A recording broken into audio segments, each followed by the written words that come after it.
In this video, we're going to take you through the key topic areas you need to know for your Audit and Assurance F8 examination. And you're in the right company today because I'm delighted to welcome Rushi onto the channel. She is an Audit and Assurance expert, and the floor is yours, Rushi. Feel free to introduce yourself. Hey everyone. So firstly, thank you so much, James, for having me on your channel. It is like amazing feeling to be on another side when it comes to podcast. So to introduce myself, my name is Ruchi Goyal and currently I am working at ILANS, which is the ACCA Institute, CMA and CA as well. So currently I am working there for AA and AAA faculty.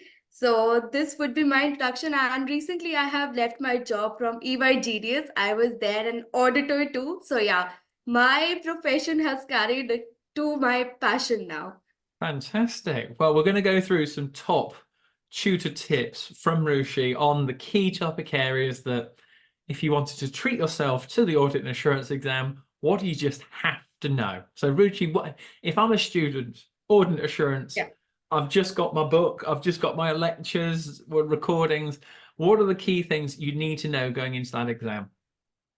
Okay, now when it comes to AA, being a student, your first instinct would be, oh my God, there are only 12 chapters, one chapter a day, I'll be done. I'll be done in just 12 days, man. But this is not the case. So you need to be, have a time schedule. You need to have a proper schedule for yourself from day one. That is the biggest mistake we do as a student. We just see the index, we see how many pages, how many chapters, and how many questions. We'll plan it accordingly. Mm, But days pass like just did this, and you are gone, and you are left with 10 days for your exam. So the first step would be that don't, wait till the last day. And order requires lot and lot of attention. And of course, it doesn't have any practical questions, so you need to understand and you don't have to learn it. So yeah. that is the first thing the student needs to understand and stop looking at index and number of chapters. Yes. Now, for those chapters, they've got lots of key topic areas. Right. What are the key topic areas, in your opinion, that a student has to know going into their exam? Okay, now when it comes to AA, there are three key areas because when it comes to AA, we have 70 marks writing and 30 marks for the MCQs, right? Mhm. Those 70 marks are very substantial because those will decide whether you will break it or make it, right? So out of those, I would love to emphasize on three topics. First of all, the risk. Second would be the internal control. And Mhm. finally, the substantive procedure. Once you are done with these three areas, you come to the ethics, reporting, corporate Mhm. governance. But these three areas should be on your tips. You should be familiar with them so nicely that don't present me a question, I'll be able to, solve it. Mm. So that is the practical approach that we needed. This does not come with a lot of learning. This comes with a lot of practice and reading the question. So Mm. yeah, these three areas would be the main area for every AA student out there. Oh, brilliant. No, absolutely spot on. Those are the key areas on there. And when I did my audit and assurance exam, I'd never worked in audit. So have you got any tips to actually understand those key areas, internal controls, substantive procedures, audit risk, business risk? What are the best ways for someone who maybe doesn't work in audit, had no experience? How do you teach a student so they can understand those better? Okay, now coming from an audit background, I have done 1.5 years, in EY. So I know how things are done in the practical life, how things are done when everything is on the ground. How you get the documents, how you get it Mhm. verified, how you produce that, everything. So when I come to my students, I present them with a lot of practical examples and they be like, really? Does it happen that way? Does it happen that way? So of course, the practical examples plays a very major role, not just as a student, but as a mentor also, because you Mhm. don't need to, read your concepts to your student. You need to explain them so that when they go on a job, they know that yes, we studied vouching. So we can tell our seniors that vouching can be done in this particular, Mhm. situation. So that is the reason I always make it interesting for my students. It's never learning in my class, it's always understanding in my class. Oh, So brilliant. that's important. Oh, Yeah. fantastic. That sounds like a really nice environment, especially if you've never worked in audit as well. But I mean, you've said like you've been teaching now for a while, audit and assurance is your key area. What are Right. the biggest mistakes that students make when it comes to those key areas? Is it maybe the detail they're going into, the application to the scenario? Do they not know what it is in enough, again, detail of the concept? What do you see from your experience that could help someone watching this right now? Okay, now when it comes to key areas, the risk, internal control, and substantive procedure, everything comes with a, let's say, risk comes with a response, internal controls comes with a test of control, and substantive procedure comes with a procedure. So every time we need to mention why. Hmm. Students forget that for each and every instance. For example, I'll just give you a quick example. Yeah. You know, in risk, they will explain it very nicely what the risk will be. But when it comes to the response, they will forget as to why they are doing it. They will say, just discuss with the management. What you need to discuss, why you need to discuss, you need to mention that properly. So every time an audit student, just crams it and writes it. But they forget why are they doing it. Hmm. This will come once you understand as an auditor what I am doing and why am I doing, right? So Hmm. this why is very important, be it your answer, be it your practical experience. In all these three areas, the why needs to be answered very well by the student. So this is the key, mistake that every student out there is doing like majority of times. Yeah. Well, Yeah, it's a 40% pass rate, isn't it? Give or take. It sometimes right. slips at about 37. I think it is the lowest I've seen.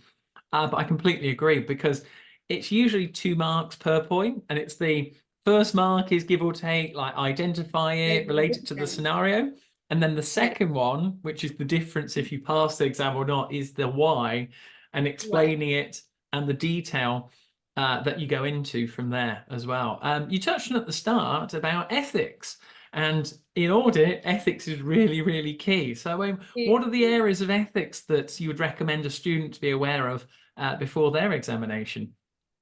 Okay, now when it comes to ethic, the first disclaimer that I give in class that please transform your role. Now, when you come from FM, after giving FM or FR, you are either accountant or you are finance manager, right? But when you are in double A, you are the auditor. So you need to think like where you need to change your perspective, right? Because ethics obviously would vary as a finance manager and an accountant, but when it comes to your audit firm, your way of answering shall also change, right? Because every time a student be like, ma'am, this is easy area, right? We are doing in every skill level paper, we are doing in every professional level paper. How does it make it different in double A? So the perspective needs to be changed. The auditor mindset should be there while coming to the, ethics area. You Mm, need to think about the safeguards, about the threat as an audit firm, as an auditor, right? yeah. So when it comes to, for example, the fees, everybody is like, mom, fees, fees, fees. You need to think as an audit firm that, how dependency, everything needs to be thought as an auditor when it comes to double A and not as a CFO, CEO, or accountant. Mm. So that Oh, is the definitely. perspective that we want. Yeah, yeah. Oh, 100% on there. And even just like you said, just putting yourself in the position and trying to To work. picture what is Right. going on, that maybe you've had Hmm. an audit client for 4 or 5 years, or you've had the same board of directors with the same audit seniors on there. All these Right. different things, you need to be thinking like, what would I do in this sort of situation on there as well? But are there any other we've touched on risk, substantive Hmm. procedures, internal controls, ethics on there. Are there any other sort of topical areas that you think that need to be mentioned that we have on record? Maybe the technical articles could be a help for a student. What comes to mind? Yeah, of course, that comes, a bit later. The other areas when it comes to the corporate governance and the reporting, okay, Mhm. these are very small areas when it comes to double A. But when a student moves from double A to triple A, they understand that this needs to be, very well polished up. So this is the base where you get introduced to corporate governance and reporting. So this is a base that you need to clarify everything in your mind that, dude, I understand basics. So when I go to AAA, I don't suffer, I don't struggle with these areas. So though it plays a very major, minor role in AA, but Mhm. there's a suggestion that for the better clarification, for better understanding at AAA, you need to be very well versed about these two areas too, the corporate governance and the reporting as well. Fantastic. Yeah, and it might just be sort of 5 marks or something on those lines, but again, Right. that can be the difference in getting you across the line and to getting the 50 plus Exactly. to get you that pass, which this exam is so tough on there, as you would expect. But Right. are there any other final points, Rushi, that you've got to get on record for key points, key tips, key topic areas that are going to help a student pass, get the 50 plus, and that it could help Of them from course. watching this video? Okay, so this is my, favorite lecture, favorite line during my first lecture of orientation, that don't juggle yourself, Give me Kaplan also, give me PPP also, give me Study Hub, give me technical articles, and Mhm. I'll keep juggling them as a ball, right? Don't do that. Stick to one resource because, the more you try to do, the less you understand, okay? Mm. Because it's like, today I'll do Kaplan. Tomorrow I'll do a new approach. I'll do PPP. So you confuse yourself so much that at the end of the day, students come, ma'am, I don't know how much am I left with, how much I have done it. So I'm not able to even see where am I standing today. So don't go, and juggle yourself. Keep it a line for yourself. Keep restrictions for yourself. Keep notes for yourself. That is the best thing that I would love to, make mind maps for you. So that Mm. is the best strategy according to me, that one, understand their own mind maps to the best extent. Because sometimes I may make a mind map, you may not understand. Ruchi, what have you done? Why have you drawn an arrow like this? Why it is subheading like this? So make mind maps for yourself and don't juggle with too much resources and confuse yourself. That today I got this tutor's note, I'll study tomorrow this. Don't change your approach daily basis. So Oh yeah. no, really good advice. And when I was doing my audit and assurance, I had, the hard copy book and I just went Yes. through chapter by chapter on there, one by one, Right. set the target, set the deadlines, and then from there, have a look at some online recordings, then go on to past papers for it. But Right. would you agree? My final point is, if you don't understand the audit process from start to finish, and you don't Mhm. understand those concepts, how in enough detail, how hard is it going to be for someone to pass the audit and assurance exam? See, then it would become just like a story to them. Okay. It would be like they are coming, they are reading story, and next day they will come again and they just read. Okay. There will be no interest as to what will happen next, right? So you need to know the whole thing as to what is going to happen in this process, so that next time when I'm reading this topic, I know I am at this stage of the audit, right? Yeah, If I'm assessing risk, at what stage I am, whether it is going to end this process, where am I standing as an auditor in this process? You yeah, need to understand that very, very nicely, because now I'll give an opinion. Ma'am, does auditor will do something else after that? You need to understand the whole series, what an auditor do of the whole yeah. process. Otherwise, it will just be a lesson question for you. You will never be, excited about the subject. You will never come to me and tell me, ma'am, tell us your practical experience. What happens next? What happens next? Right? This is Yeah. why we are always interested to watch next episode of the series, because we are excited about it. But yeah, that is a major thing. Oh wow, I don't even have a Netflix account or anything like that, Rushi. So sadly, Netflix won't be sponsoring this video. I'm not a very good advocate for them.